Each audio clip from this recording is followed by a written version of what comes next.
Nagrereklamo rin na ang isang barangay sa CDO. Wala na si Sendong pero wala pa rin daw silang natatanggap na tulong hanggang ngayon. Para sa update, may live report si Edison Reyes mula sa Cagayan de Oro. Edison.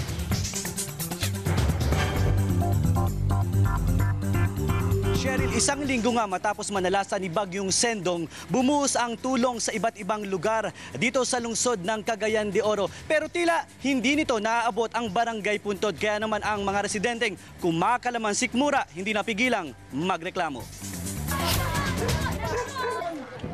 Tuwing Disyembre, parating pamaskong bati at dekorasyon ang nakaposte sa bukana ng Barangay Puntod dito sa Cagayan de Oro. Pero ngayon, ang umaalingaw-ngaw dito ay ang sari-saring reklamo ng mga residente.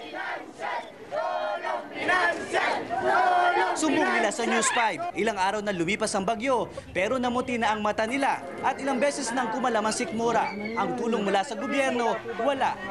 Yung mga relief goods namin, hindi nakapunta dito. Doon lang sa iba. Wala kami relief goods dito. Wala kaming pagkain, walang tubig, wala lahat. Isa si Aling Anita sa mga residenteng umaangal at nagtatanong kung asa ng saklolo. Bakit pinipili ang binibigyan? Bakit hindi lahat ang nahihirapan? Bakit ganun? Dapat tinutulungan din yung iba. Bukod sa kawalan ng rasyon, iniinda rin ni Aling Joy ang sakit sa paa na nakuha niya sa paglubog sa baha. Sana mabigyan pansin nila dito sa amin. Mabigyan nila kami ng suporta, pera at saka pambili namin ng gamot.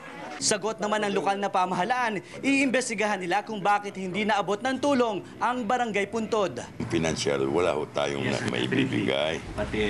Pero kung mga pagkain, mga used clothing, kahit tubig, meron tayong maibibigay. Hindi ko alam nga na meron pala doon eh.